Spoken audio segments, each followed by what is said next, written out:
Back. Our seventh speaker for today is going to talk to us about company-wide quality culture, Lean Six Sigma as an enabler. He is currently working as a process improvement manager at Abu Dhabi Ports. He has over 20 years of experience in process improvement, quality methodologies, and excellence systems, working in logistic, contracting, services, manufacturing, and retail sectors. He earns his PhD from University of New Brunswick in Canada. He has published one book on company-wide management system and more than 20 papers in various international journals. Please, everybody, help me welcoming Dr. Souraj Salah. Shukran jazeer. Bismillah ar-Rahman ar-Rahim. Assalamu alaikum. Thank you very much for having me. I'm humbled and it's my pleasure to be here. Thanks to the Association of Change Management and thanks to Dubai Quality Group. My topic will be about company-wide quality culture, Lean Six Sigma as an enabler. Okay, so I grew up in Jordan. I migrated to Canada in 2000. I did my master's and PhD in Canada. I worked at a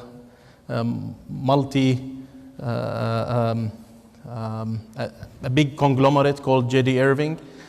I did my green belt and black belt with the Joran Institute and master black belt in Lean and Six Sigma by Johnson Controls and by Alignment Strategy.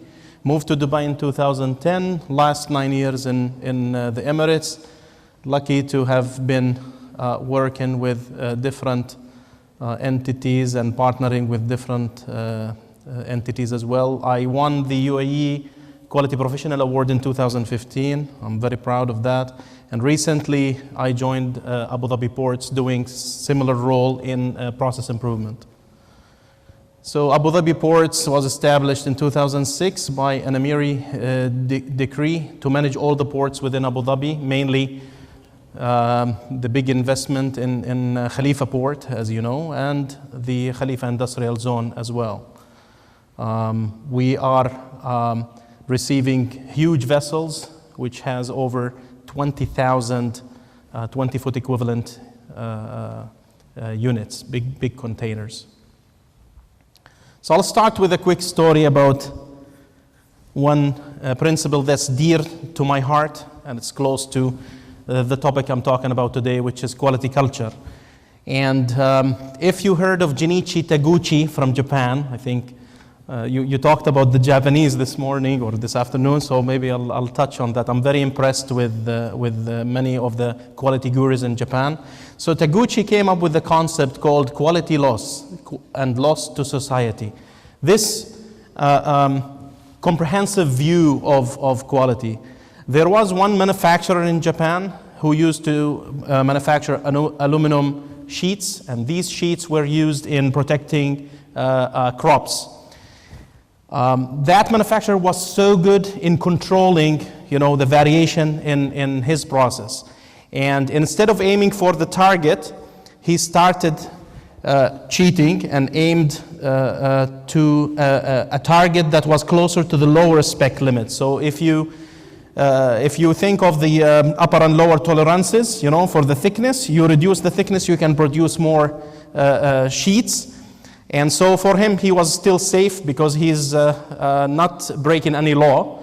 However, that year, there were severe winds, and it ended up destroying all the crops for the Japanese market, and they had to use the taxpayer money to buy more crops from externally. And so he thought of quality loss, and he talked about loss to society. So quality culture has that comprehensive view. It's not only about the individual, it's not even about the factory or the facility, but it's really touching all the society.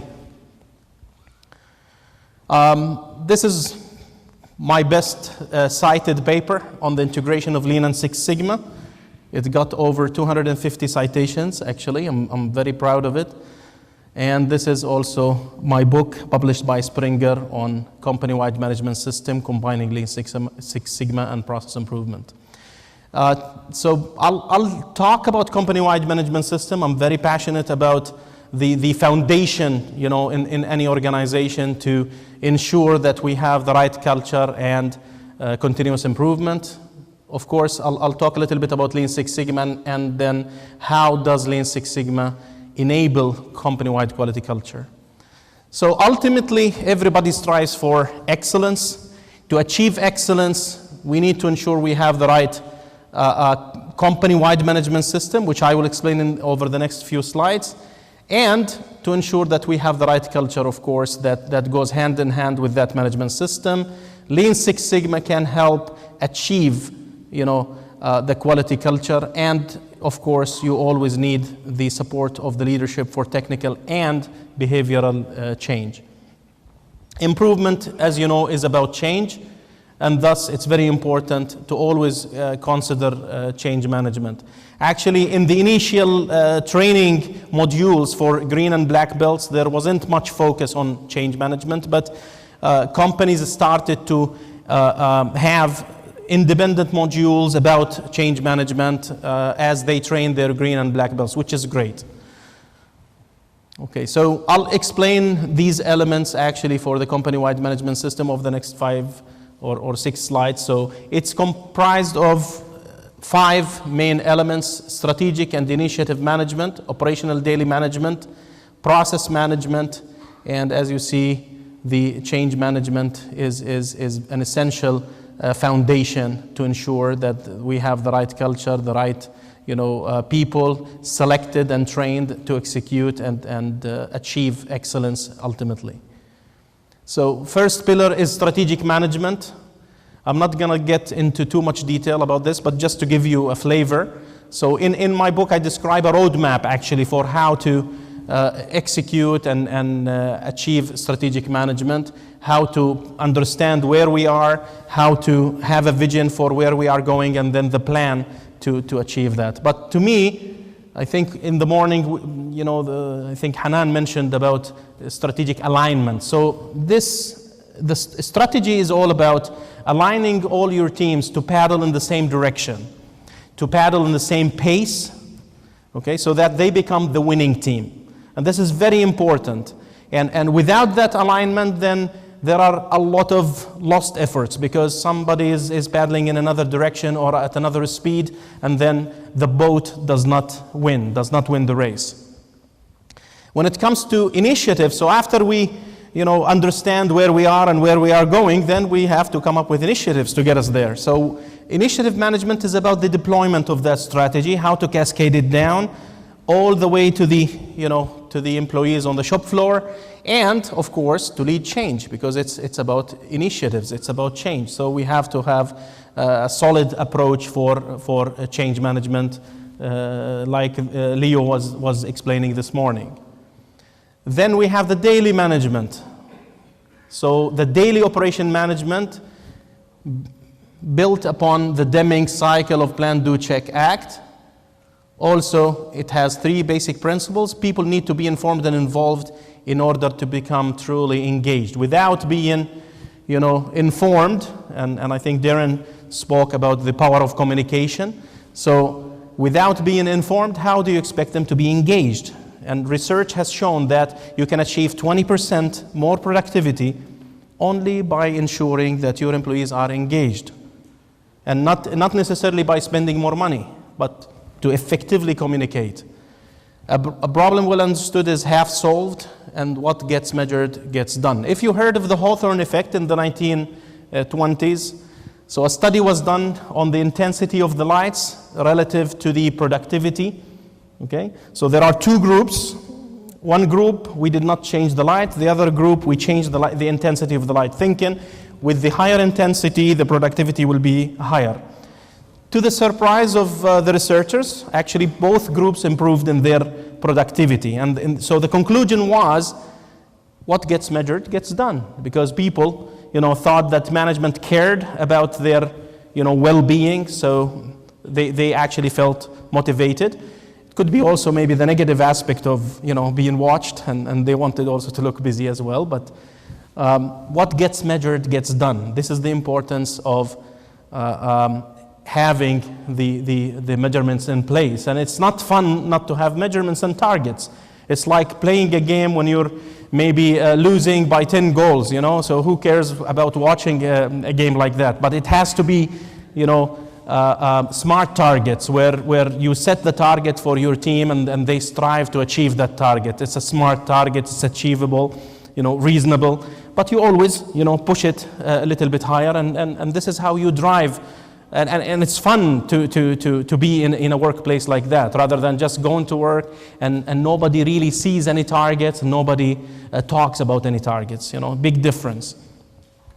So the other pillar in company-wide management system is process management. And there are many models for process maturity. I prefer to think about it as the lowest level of control, as opposed to verbal instructions, would be to have some documentation. If it's implemented, this is another maturity level. If it's audited, this is another. And then, is it measured or not? Do we have KPIs? Is it stabilized in terms of variation? That's where we use Lean and Six Sigma. And is it capable of satisfying the customer specifications or not? So that's the other step. And then ultimately, is it optimized and simplified? And finally, is it automated? But obviously, you cannot automate before you actually optimize it and simplify it. Then what a waste of time it is to automate something that's really complex. Okay. And finally, the performance management as the fifth pillar of the company-wide management system, which is focused on the ongoing communication that links the individual to the organizational needs.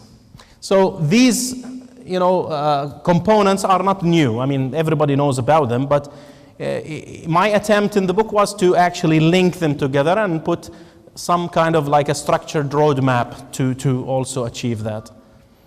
Now, to come to the quality culture, it can be defined as an organizational value system that forms an environment which is conducive to quality and it's flexible for change. So there's a difference, as you agree, between what we think of as described values. In our strategy map, usually we talk about our vision, mission, values, and principles.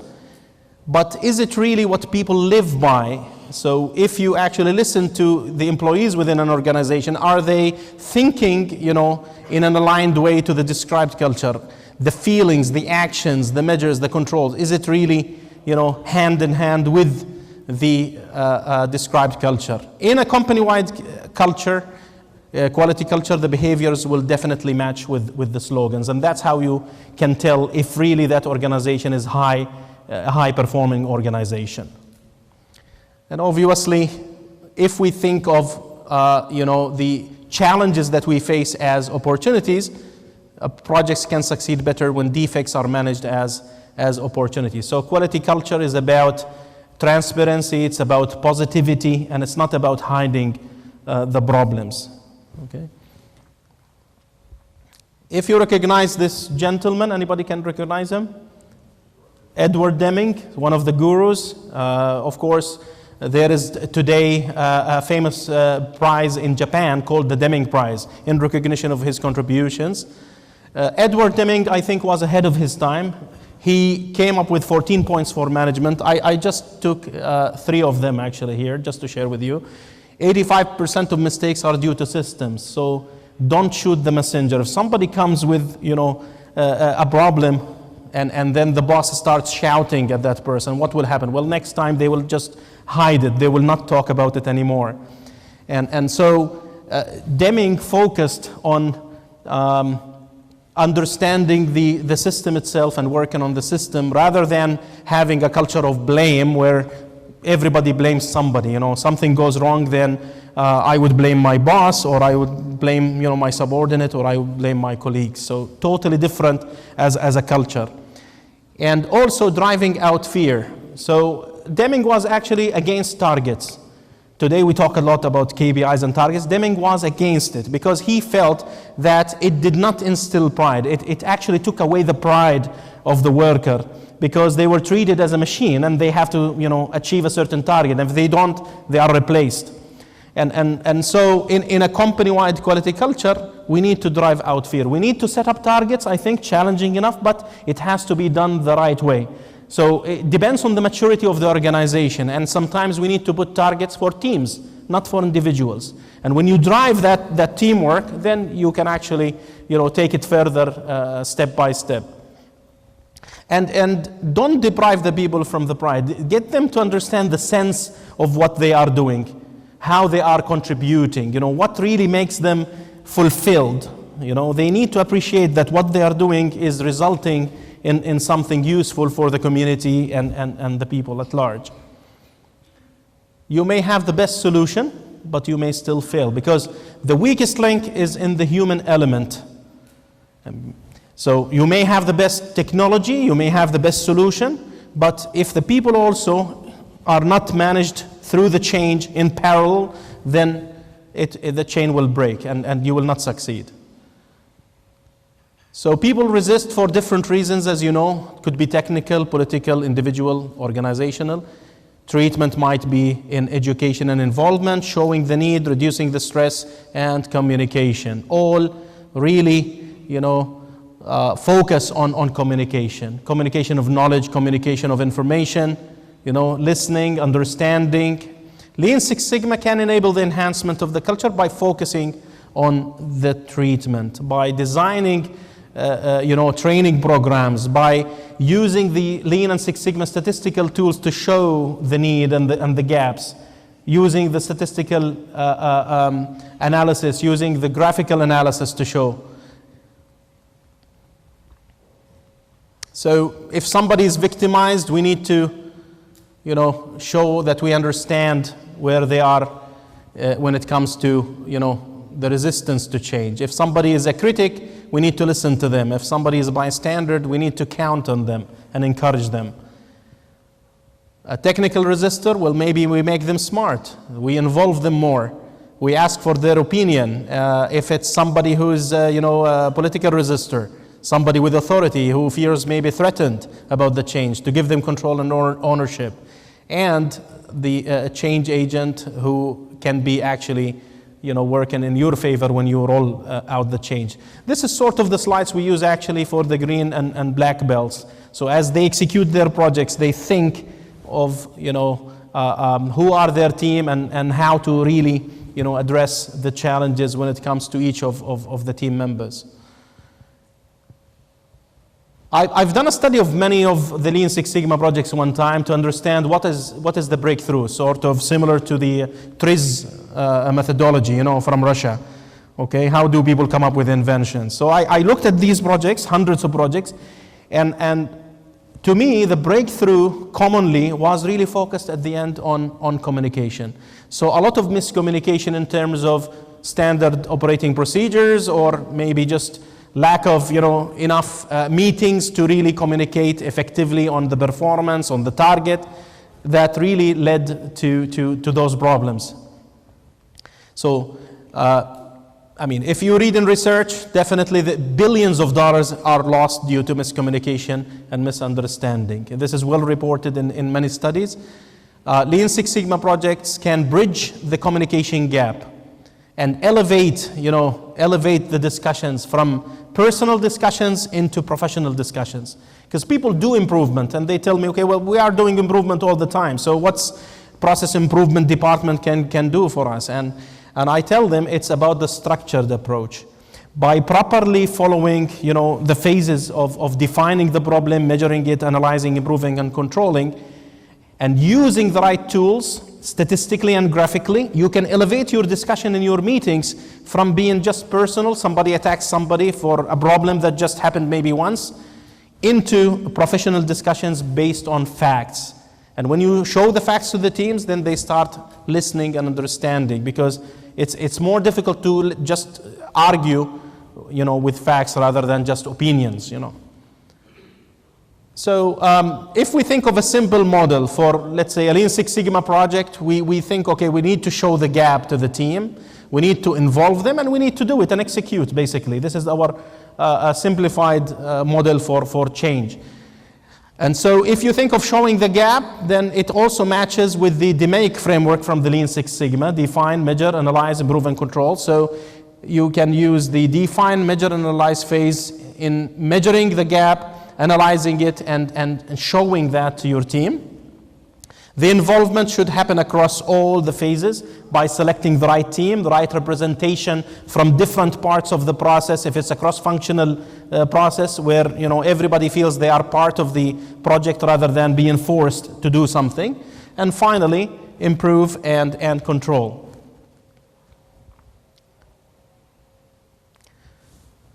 Okay, so change is a process. DMAIC is also a process. So how to manage the change is managing it as a process, and DMAIC itself is a process. It goes hand in hand.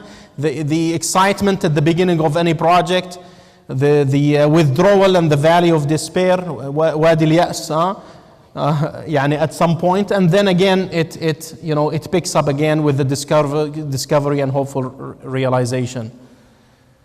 Lean.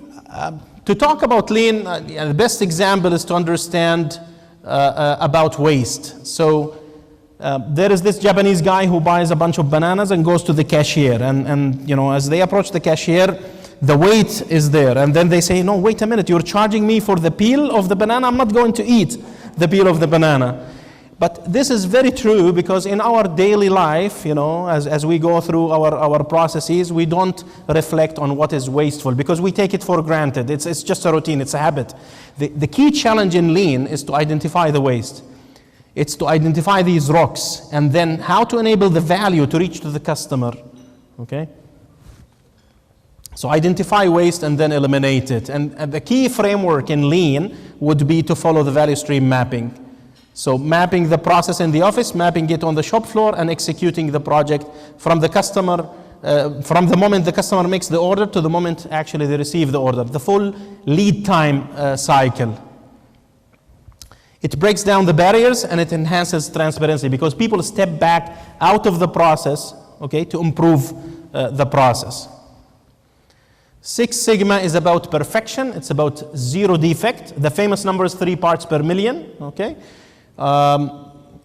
It's about achieving stability, taking out variability from the process, and then comparing the performance to the lower and upper spec limit to achieve, the capability of the process. It's customer focused and it's a win-win approach. So what is Lean Six Sigma then? Well, it's the integration of both, following the structured approach of DMAIC, borrowed from Six Sigma, but think of it as toolboxes. So you have the Lean toolkit and you have the Six Sigma toolkit. And so Lean Six Sigma can combine both to achieve less variability and less waste.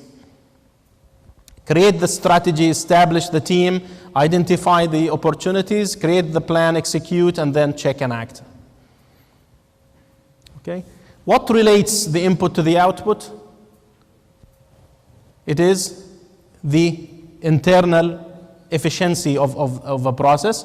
What relates the output to the customer expectation is the effectiveness of the process. So how close we are to what the customer really expects. And Lean Six Sigma can help you achieve actually both because it focuses on both and it drives a culture that's focused on internal efficiency and also effectiveness. Okay, cost of poor quality, internal defects, external defects, appraisal cost like audits and inspection and prevention cost. And it's the gap between the current performance and the ideal performance. It results in hard savings if we achieve the targeted performance. This is the gap, and it's the absolute removal of spending, or it's the generation of new revenue. Understanding the cost of poor quality is part of also establishing the quality culture. So statistics can help us realize if the change is really significant or not. So here we have some variation after the improvement. Here we have some variation before the improvement, but there were some good efficiency results here as well. So it's not just a point estimate where the average here is 67% versus a 75% here, which is an improvement. But rather than that, is it significant or not? We have to dig deeper, and we can look at statistical tools like the Mann-Whitney test, for example, where we set hypotheses to compare medians because data was not normal, and then we can find through the p-value if the change is statistically significant. So it's not just a discussion of, okay, well, we have improved, from 67% to 75%. Well, you achieved over 80% here in some cases. So how can you convince? Well, statistics can help you as well to establish whether the change is significant overall or not. And it's about teamwork. One of the great mobilizing activities that you can do with your team is a Kaizen event, because everybody feels empowered. In a short period of time, they go ahead and they implement a change. There is no bureaucracy. It's a short period, 1 day up to 5 days, and then 95% of the work is done. In the past, we used a lot of, let's say, copies and paperwork, box files that we carry around, not aware of updates if offers were sent to our customers or not. We have to go back to the office to get more documents. Through Lean Six Sigma, we carry now tablets. We work with IT teams to automate our processes, and we use workflow for approvals, for example. And also in the future, we look more at robotic process automation. I think, Muhammad, you mentioned that also in the morning, which is great. So wherever we see some repetitive tasks that can be automated, this is where we look at it, and we also can achieve huge improvements as well. But we need always to remember there are implications on people. I read a book actually by Masaki Imai, and he talks about the automation impact on people. I think, and I like what he mentioned, because he said that over many years in Japan there has been a lot of automation happening, but still they are not seeing a huge impact, let's say, on jobs. So still people are able to evolve and find out ways to channel their energies in other and create other types of jobs, let's say. So he's not thinking it is too risky, let's say, to automate, but I think we need to take into account, definitely. Do approvals add value? What happens when a mistake happens? Well, we add more approvals. We say, I'm not going to sign it until Elaf signs it. And so by doing that, it's not about the 1 minute that Elaf will take. It's about the waiting time that you inject into the process between those steps. So Lean Six Sigma can enable the quality culture by instilling trust, training of our subordinates, empowering them to make the decisions, delegating that responsibility, motivating them, and then holding them accountable on the other hand by measuring. So as long as they achieve a certain target for their KPIs, then we should not micromanage them. We should empower them and train them. If we don't train them, then we did not do our jobs as managers. It means that we are still micromanaging and we're delaying the process instead of adding more value to the process. Another tool from the Lean Six Sigma toolkit that really can be used as part of the Kaizen approach to enhance the quality culture in an organization is 5S. I'm sure many of you know about it. 5S is mainly about visual workplace, where any abnormal condition is visible at a glance. As you walk in, you can tell what is happening, who needs help from your team. And it's about self-discipline. It's about having that responsibility. In a story for Toyota, actually, they wanted to partner with one company, and when they visited that company, which was supposed to sign with them a contract to supply them with spare parts or assembly parts, they actually walked out of the plant within 1 hour, and they said why? Because they saw people smoking and they were just putting out the cigarette butts on the floor next to the machine. So they said, if your people are not responsible, if they don't really take care, then we cannot work with you. And so simple tools like 5S can really tell you a lot about, as you walk into one office, you can tell a lot about how, well that place is functioning, Very visual. Some examples are there, So it enables that culture change, huge change in even the attitude of the people, even when it comes to filing, So how can you actually the Japanese, they don't like to see, they only like to see the shelves rather than seeing, let's say, the door of the cabinet.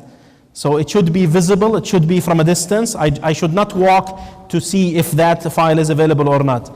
And there is one standard called DN40 actually by the Germans to properly fold a big drawing into an A4 size. And it fits nicely in one of these folders. So it looks very professional and it keeps the files very, very organized. I'm not going to bore you with all of this. I think it's a lot, but we'll share the slides with you. In conclusion, Lean Six Sigma can enable a quality culture to become ingrained in the DNA of any organization by promoting various behaviors and fostering the right attitude through many Lean Six Sigma practices, as we saw in the number of examples that I shared. I'll leave you with this quote. Great people are those who take responsibility for all matters in their life, whether it's good or bad, whether it's in their control or not even in their control. Well, if it's in their control, we understand it. But if it's not in their control, they take responsibility by being positive, doing their best, not giving up, not blaming others. Let's all be great. Thank you very much. Shukran. Shukran. Sorry, معلش طولت شوي. Thank you, Souraj. Thanks a lot.